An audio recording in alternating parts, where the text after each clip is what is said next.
where you see the passing of time. The crowds in St. Peter's Square are praying like mad for the Pope's light. Where moments refuse to die. This is a momentous hour in world history. This is the invasion of Hitler's Europe. And where victory lives on. Plenty of girls are being kissed by plenty of boys they don't know, and they do not care. You can love it, hate it, embrace it, or turn away.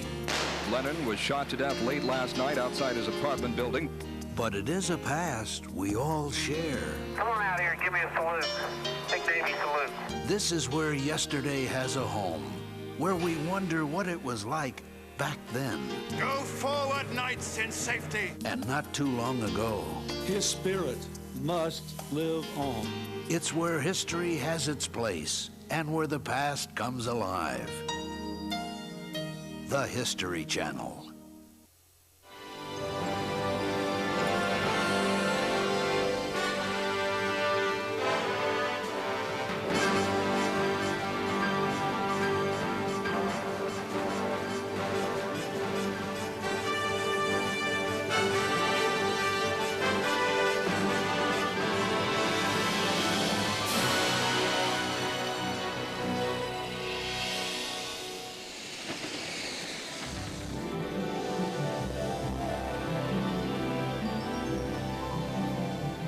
It was the world's greatest hotel.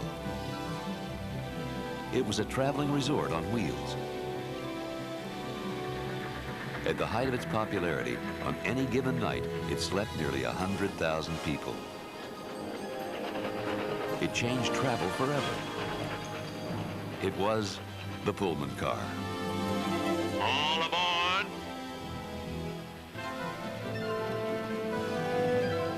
From 1867 to 1969, Pullman cars provided the middle class lush accommodations, excellent service, elegant dining, and a good night's sleep, all while traveling across America. When you say Pullman, you really are saying a word synonymous with first-class railroad travel. The Pullman car created an image, a level of design and comfort, quality and style on rails, which, at least in the popular imagination, will never be matched by any other transportation vehicle. But the Pullman car, even with its luxuries, was nothing without its caretakers.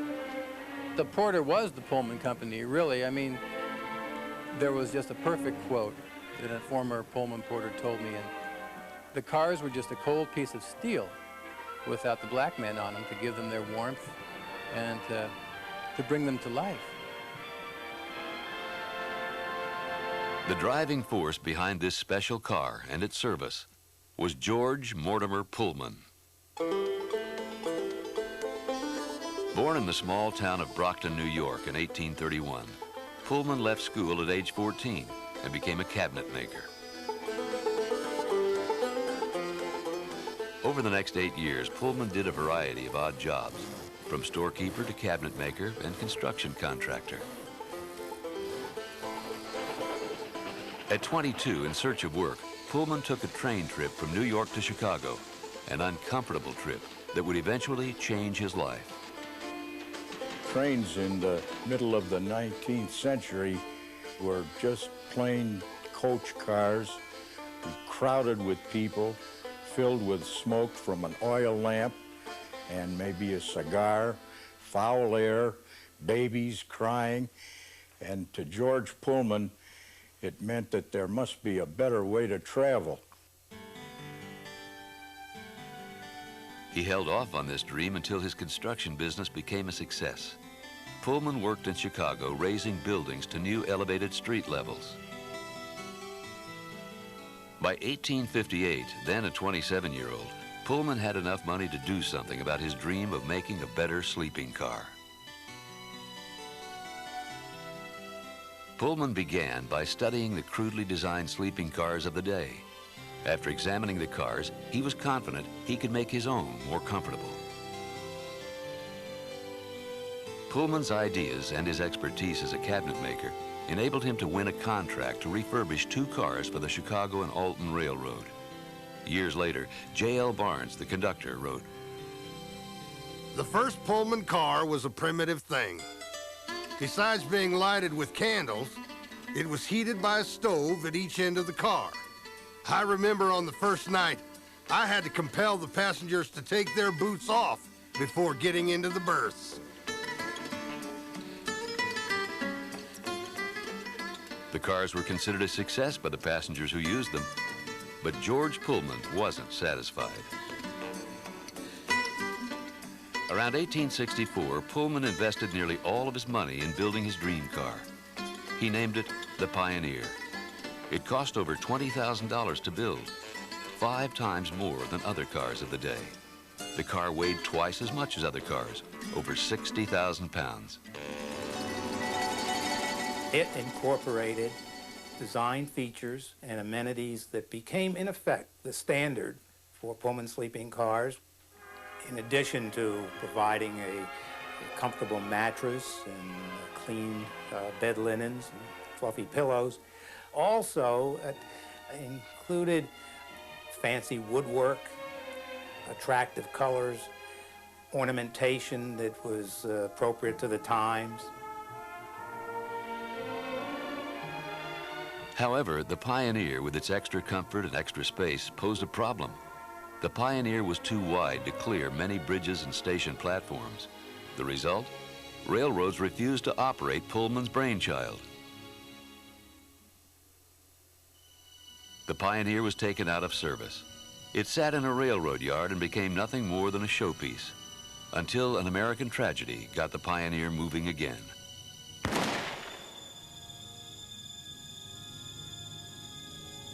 In April 1865, as the country mourned the loss of President Lincoln, a funeral train made the long, slow journey from Washington to Springfield, Illinois.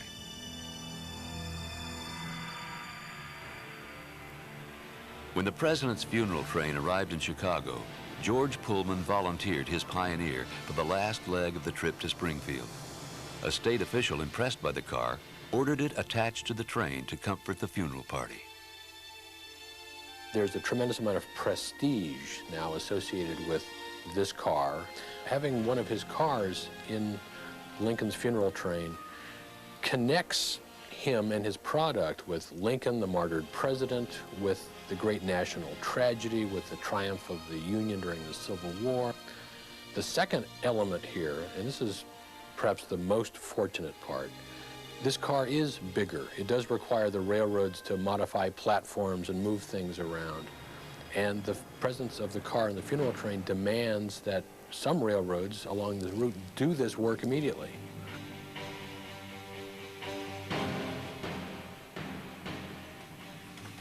Once back on the track, the Pioneer was a hit with passengers. Soon other railroads desired Pullman cars for their customers. George Pullman continued to oversee the building of new cars, making improvements with each one. In the days that the railroads first operated sleeping cars from, say, Chicago to New York, there were any number of small railroads that connected with each other, kind of a chain. George Pullman decided that if he could have the railroads agree to carry his cars through, it would be an enormous convenience to the passenger. George Pullman offered a service. He retained ownership of almost all his sleeping cars and provided them to railroads for a percentage of a higher-priced Pullman ticket. Passengers now benefited from a seamless journey. Once on board a Pullman sleeper, they could travel great distances without changing cars. News of Pullman's cars quickly spread across the country. One newspaper reported, Pullman is a benefactor to his kind. The dreaded journey to New York becomes a mere holiday excursion in his delightful coaches. Over the next few years, George Pullman developed a variety of opulent amenities. Restaurant cars provided the quality of food which could only be found in the finest dining establishments. The parlor car allowed passengers to view the passing terrain in richly upholstered swivel chairs. Pullman cars were most noted for their cleanliness. The patron of a Pullman car found high standards. Everything was hygienic. The company advertised that sheets were thoroughly washed and beaten and exposed to the sunlight after each use so as to avoid contagion and disease. They would find high standards of service, uniform service.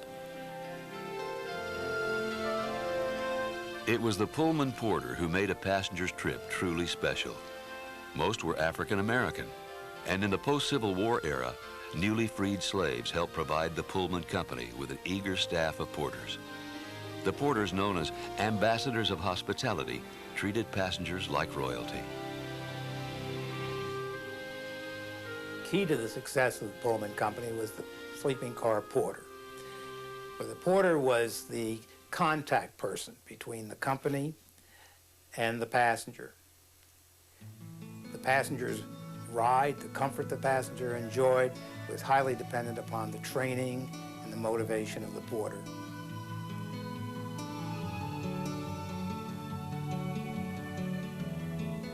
George Pullman was paternal with his passengers. They were pampered.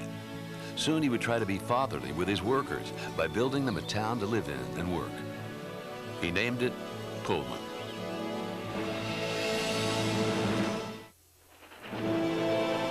In the late 19th century, America was the land of opportunity. Every worker believed in the American dream.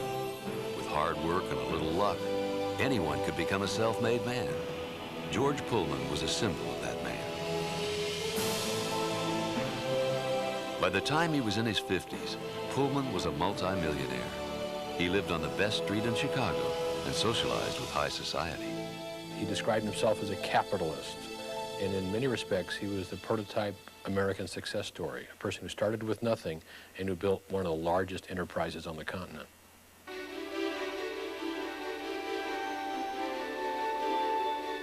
By 1879, the Pullman Company was the foremost manufacturer of railroad cars in the nation.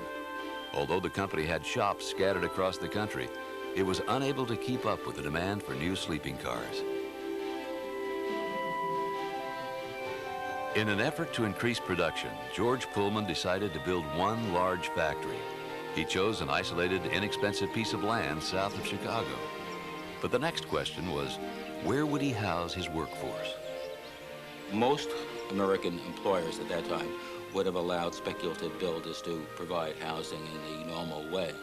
Pullman decides, however, to do something that was a solution to social problems as well as a way of promoting his business, as well as a way of providing himself with what he viewed as a superior workforce.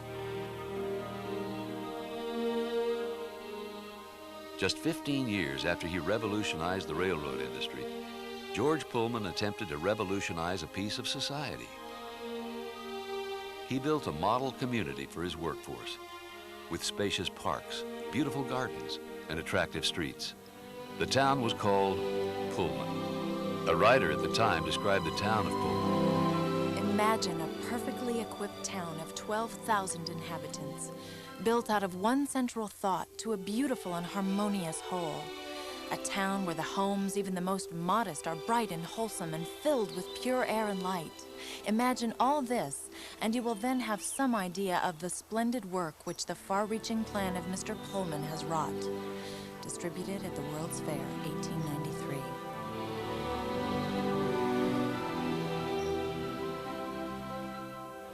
Like any other community, Pullman had rules. Saloons, brothels, and other questionable establishments were not permitted. George Pullman believed places like these would interfere with solid family values, and more importantly, with his employees' productivity. He imposed his values on the community. Workers were expected to dress in a certain way.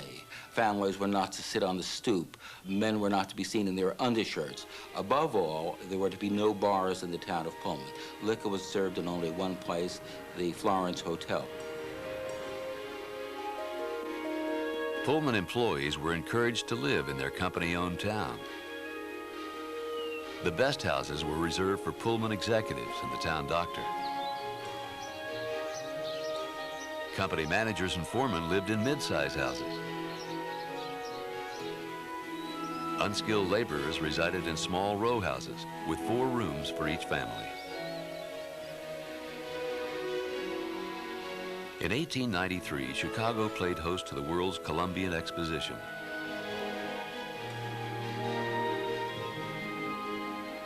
The fair honored the 400th anniversary of Christopher Columbus's discovery of America. Among the many displays was the Pullman sleeper, and curiously enough, the town of Pullman. By the time the World's Fair of 1893 came along, Pullman town was as much of a tourist attraction as the World's Fair itself to some people. A short trip by trolley car brought people to this one-of-a-kind community. The town of Pullman is every bit a display. It is every bit the same kind of showpiece as his most elaborate passenger car was in the same era. It was meant to make a series of points, some social, some political, some in terms of the accumulation of wealth and the obligation of power. And also, I think, the idea that Pullman had a tractable, sober, efficient workforce that could be regimented in a certain way in the interest of the company. George Pullman was hailed as an executive who cared. His skilled laborers were well paid. They made between $3 and $4 a day, a good wage for the time. But times were changing, and George Pullman's excellent reputation with labor would change as well.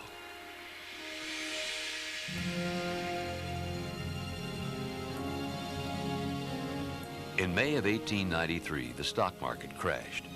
By the end of the year, the entire country was in a deep depression, and the Pullman Company was hit hard. New orders for cars fell dramatically. Some of the company's most successful departments began to lose money. As a cost-saving measure, Pullman cut laborers' wages by up to 40%. He cut their wages, but he did not cut their rent because it was unthinkable to him that the rent would not be a profit source for the community. At the end of the month, after paying rent, some employees were left with an income of less than $1. But George Pullman and his management were unaffected by the economic downturn. They continued to receive their regular salaries. News of Pullman's labor practices quickly spread throughout the country. Irate workers demanded the pay cuts be rescinded. In the spring of 1894, the Pullman Company and its workforce were stalemated. Many upset laborers began joining the American Railway Union. On May 11th, 2,000 frustrated Pullman factory workers went on strike. The laborers demanded either wages be increased or their rent in the town of Pullman be reduced. When negotiations broke down, the workers appealed to the American Railway Union for help. The man selected to speak to the company was Eugene Debs, president of the American Railway Union. Debs had successfully represented striking railroad workers in the past. He attempted to meet with the Pullman executives, but they refused to negotiate with him. Debs threatened to turn the local strike into a national one. He asked union members across the country to stop operating trains that carried Pullman cars. The railroads were not intimidated. In response, they made a threat of their own. Any employee who refused to work would be fired. Union workers ignored the railroads and joined the strike in droves. By June 29, 1894, 50,000 railroad workers around the country were part of the Pullman dispute. Eugene Debs encouraged his followers to be nonviolent. But after he gave a stirring speech at a railroad yard near Chicago, his advice was ignored. Infuriated workers set fires and destroyed property. The once moving railroad cars now came to a complete stop around the country. And when those trains stood still and didn't move with the United States mail, which was the only way for that mail to move around the country, the Pullman and the railway owners prevailed upon the President of the United States to force the operation of trains with federal troops. In desperation, President Grover Cleveland sent troops to Chicago to break up the strike.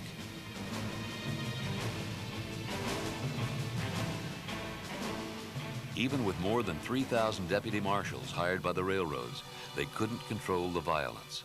They fired guns on the rioting strikers. In the end, 12 were killed and hundreds injured. The Pullman strike had been crushed after just 1 week. Frustrated and broken, workers returned to their jobs for the same wages, but their efforts weren't a complete loss. They had changed the public's perception of George Pullman. I mean, his reputation was absolutely destroyed. He had become identified with a major social conflict, with something that had appeared to be naked exploitation and was so viewed by many people who were sympathetic to labor. In 1897, George Pullman died a bitter man. Several months later, the Illinois courts ordered the town of Pullman sold to the city of Chicago.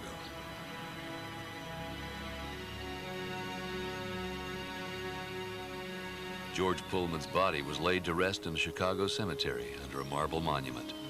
To prevent the grave from being desecrated by disgruntled workers, it was encased in tons of concrete and steel rails. But Pullman's company remained one of the largest in the world. It now needed a new president and a new image.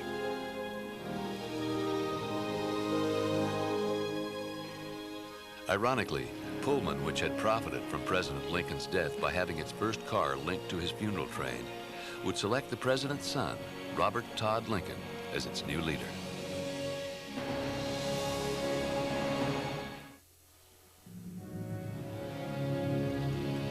The only surviving son of Abraham Lincoln had always loved trains.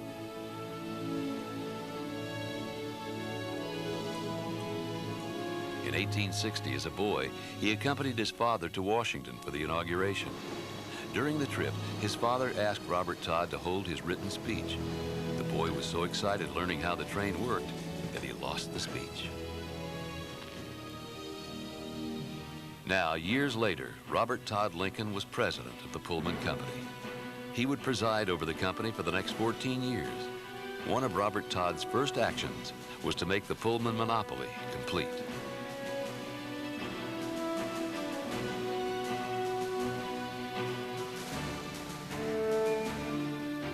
As the Pullman Company grew, other sleeping car operators were swept aside.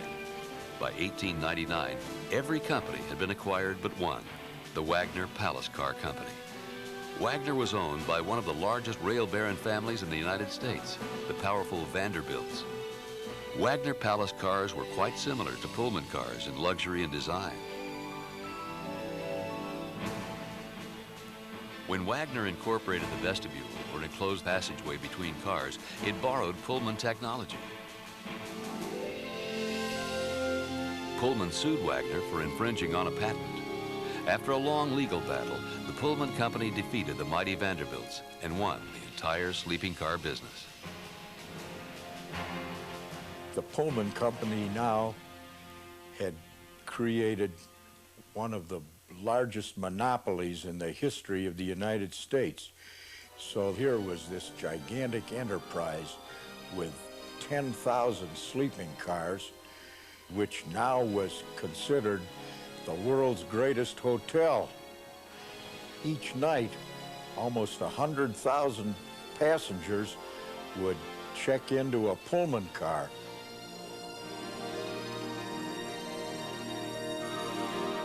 By the 1920s, more than 35 million passengers traveled in Pullman sleepers every year. The Pullman Company was not only the world's greatest hotel, it was the world's largest housekeeper. The company owned more than 4 million towels and 3.5 million sheets.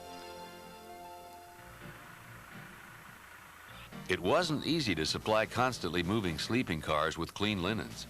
Sheets and towels were washed at 10 Pullman laundromats around the country. During 1 year, the company's laundry bill alone exceeded $3 million.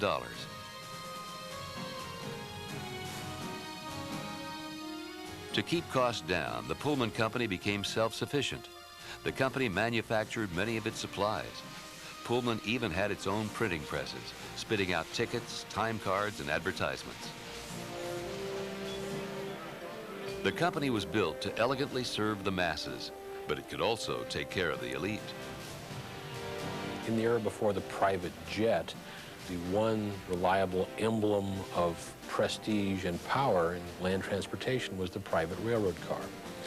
Pullman built, by all accounts, some of the most opulent and lavish private railroad cars ever to grace the rails of America.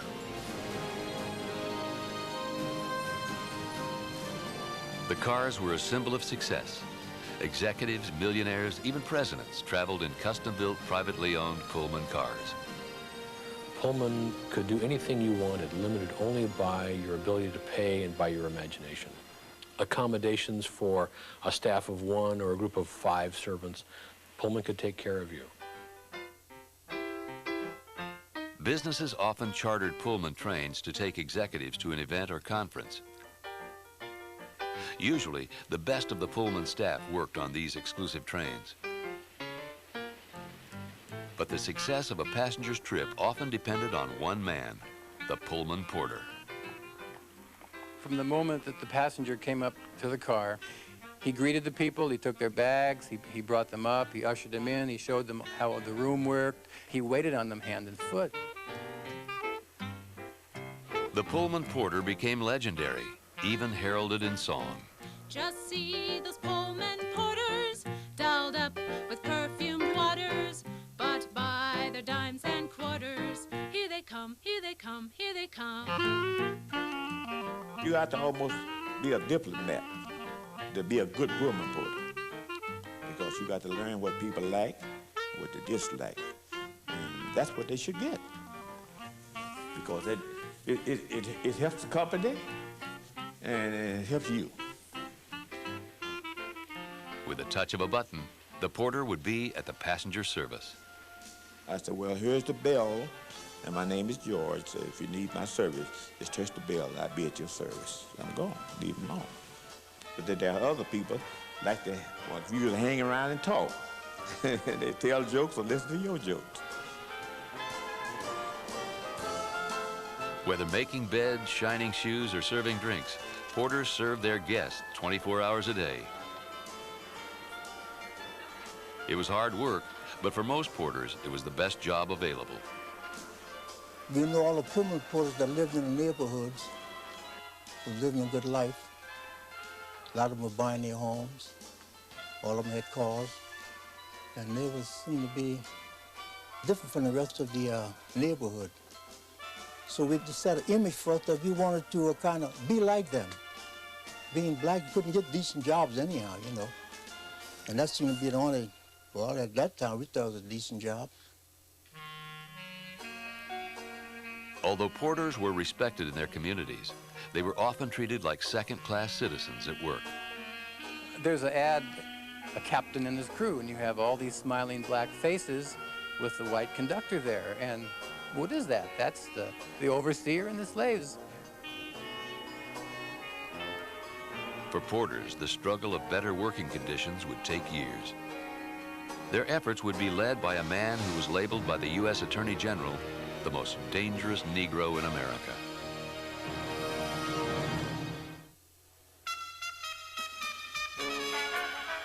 In the 1920s, a new generation of African Americans was becoming Pullman porters.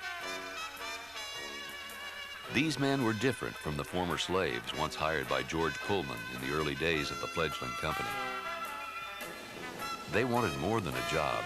They wanted to be treated fairly. During its first 50 years of operation, the Pullman Company hired more African Americans than any other company. But almost all the jobs were as porters with no room for promotion. That's as high as you could get. I don't care how much seniority you had and how well you were educated and what a how your performance was, you're going to be hired as a Pullman porter. If you worked 50 years, when you retired, you were still a Pullman porter. Porters were often treated with little respect. Many passengers referred to them as George. Some say the name was coined from the phrase George Pullman's boy. I used to kind of get back at me in a nice way. I said, you called me right name this time because my name really is George.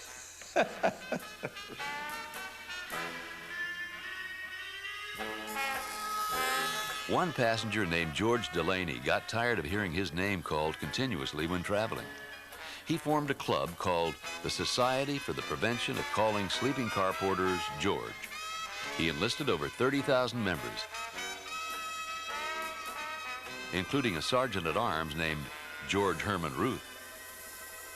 We'd learn to accept George. I mean, George was just call you George. I've been called that other word, too. Porters were also forced to always wear a smile. I was called to the superintendent's office once. The superintendent said, Simmons, have a seat. Sat down. Seems you was on a train, such a train, such and such a date. And a person noticed and said that you was neat, you was courteous, but you didn't smile enough. So I explained to him and said, well, I didn't know I had to smile all the time. Porters earned less than anyone in the railroad business. In 1920, they were expected to work 100 hours every week for roughly 15 cents per hour. Porters, by modern standards, were exploited horribly by the Pullman Company. They were paid a flat wage, which was dependent upon a willingness to work 24 or 36 or 48 hours continuously without a break. Because the porters received tips from passengers, the Pullman executives justified the low pay. They believed tips would encourage the porters' job performance. If porters wanted a raise or had a grievance, they were referred to the Pullman Company Union. Many porters worried if they voiced their complaints to the company union, they'd be fired. For 25 years, the porters had tried unsuccessfully to organize their own union. Finally, in 1925, they founded the Brotherhood of Sleeping Car Porters. The union members asked an outspoken magazine editor named A. Philip Randolph to be president. A. Philip Randolph was considered by many to be a communist. The son of a minister, Randolph moved from Jacksonville, Florida to Harlem in 1911.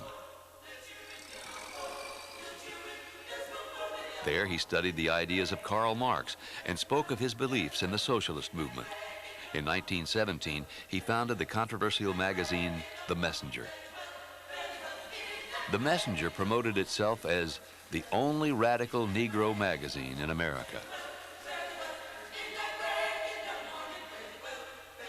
Randolph accepted the union's offer to be president. He voiced the porters' complaints in his magazine and traveled around the country speaking to porters about the benefits of joining the new union.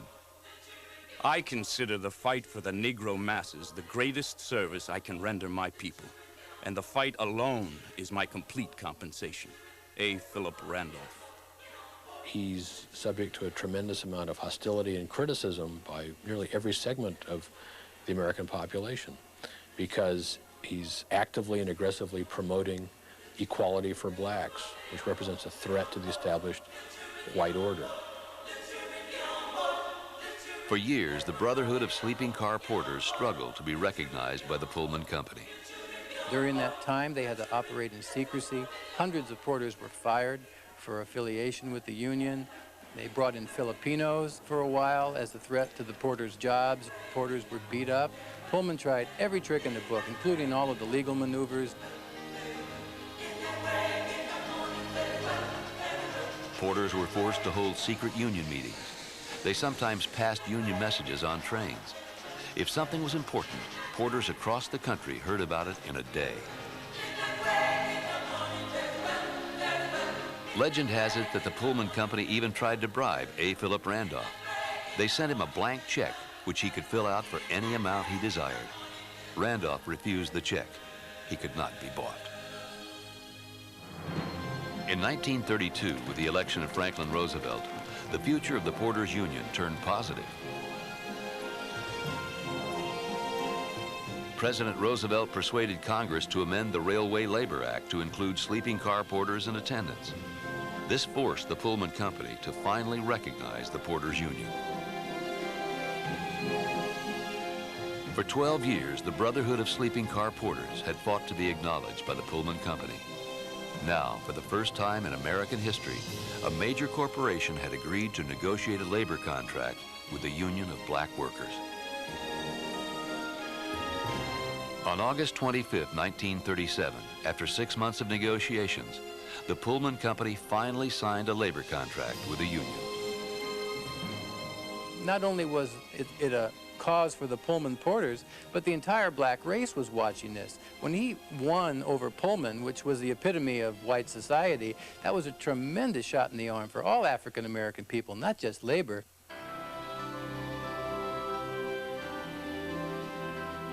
The Pullman Company agreed to many of the porters' demands, including increased wages, reductions of the 100-hour week to 60 hours, and allowing 4 hours of sleep while working on overnight trains. I went to work for the Pullman Company, 50 cents an hour in 1943. We got a raise about 5 months later, and we raised from 50 cents an hour to 60 cents an hour. So at one of the meetings, Mr. A. Philip Randolph, who was our international president, said that we should not be discouraged because the job didn't pay much, and maybe we wouldn't be treated too well. But if you stick with me, he told us, I'll have you making $1 an hour. Some of the porters laughed and said, take him to the side because he done lost his mind. Pullman Company would never pay you $1 an hour. But it came to pass. A. Philip Randolph would spend his entire life pursuing better working conditions for Pullman porters and equal rights for African Americans. He eventually would be called the grandfather of the civil rights movement. The Pullman Company's battle with the Brotherhood of Sleeping Car Porters would pale compared to the next battle, one that would threaten Pullman's monopoly on the sleeping car business.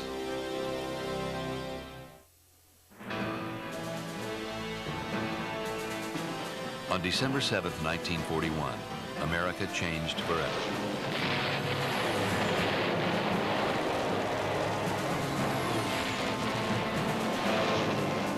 With the bombing of Pearl Harbor, the United States declared war on Japan.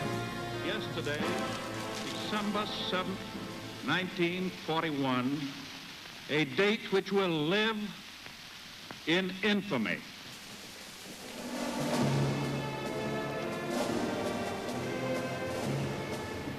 Almost overnight, the entire country was mobilized. Millions of men and women said goodbye to loved ones and left on trains for unknown destinations. For most, the journey began the same way it would end, with the Pullman Company. Nearly all troops traveling by train in the United States, any appreciable distance, traveled in Pullman cars. The Pullman Company was actually precluded from operating sleeping car service for civilians on some routes. The first priority was given to military transportation. Most servicemen traveled in luxury Pullman sleepers, but some were crammed into cars called troop sleepers. These were uncomfortable and crowded. On average, they slept 50% more people than the luxurious Pullman sleeping cars. These were quite Spartan accommodations. They were very, very straightforward. Steel frame bunks, and instead of single upper and lower berths, bunks that were 3 and 4 high. Troop sleepers were made with lightweight, rationed materials and fewer wheels. These passengers had a very rough ride.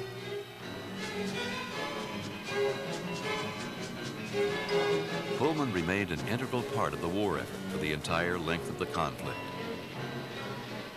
But during this time, the company was also fighting its own battle in a U.S. courtroom.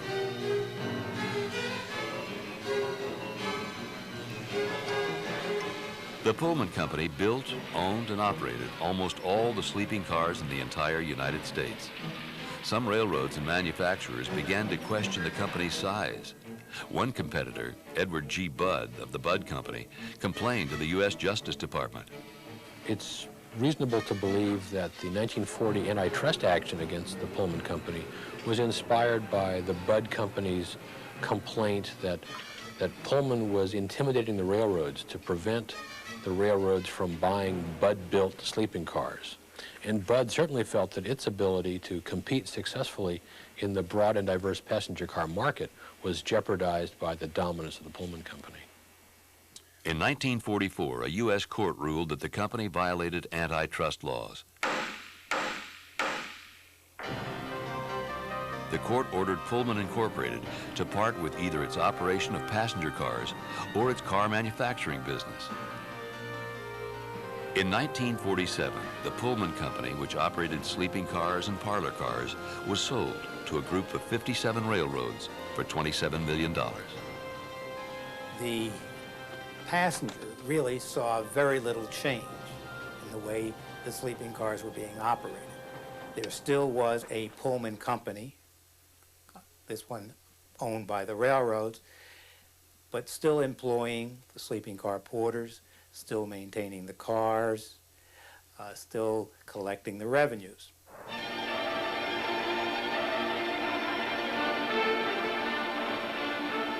By mid-century, the Pullman Company faced its biggest challenge yet. The company was losing much of the passenger business to the airline and automobile industry. In an effort to slow the losses, railroads attempted to modernize Pullman sleeping cars.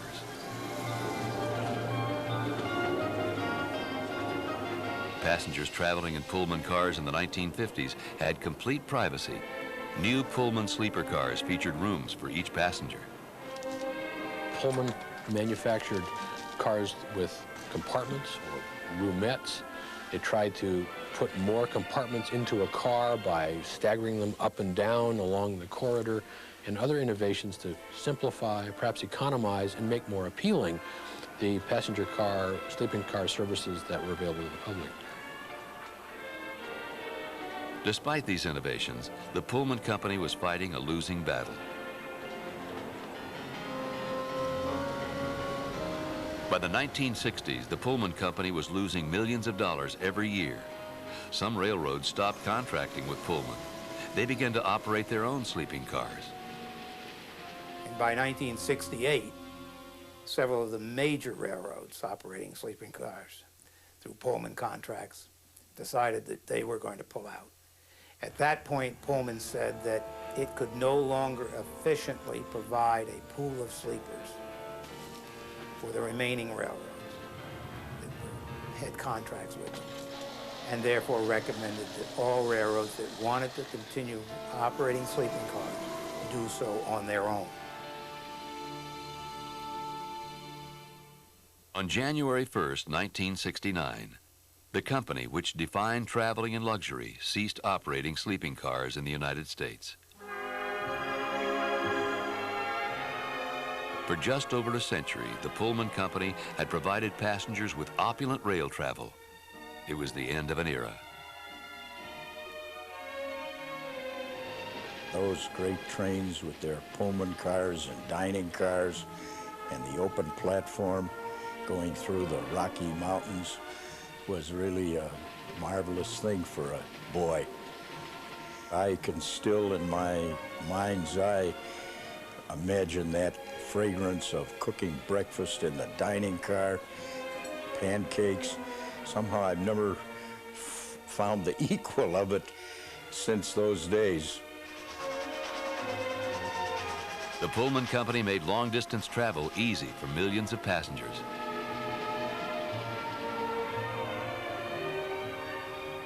For many families, traveling by Pullman was more than just a means of transportation.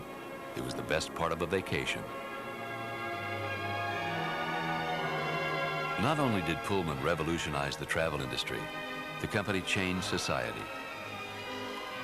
Well, I think the Pullman Company was a classic American industrial and commercial story. You have George Mortimer Pullman, a man who starts with nothing, gets involved in a number of business enterprises, and he's driven to succeed. He latches onto the sleeping car as a vehicle, no pun intended, for his aspirations. And systematically, very intelligently, sometimes ruthlessly, he forges a national system of sleeping car services, which is unrivaled in the world. He really creates from scratch a new American industry and a lifestyle of something which has a profound effect on American popular culture. This grows and develops. It touches everybody, literally. Train passengers, people watching the trains go by. It influences the business community. It touches the African-American community in a profound way. It really shapes our image of the railroad that we carry with us today. As Pullman cars rolled into history, they earned a special place in the hearts of passengers. Although the company is now part of the past, its contribution to the golden age of rail travel will never be forgotten. For millions, the word Pullman will always be equated with luxurious accommodations, first-class service, and a good night's sleep.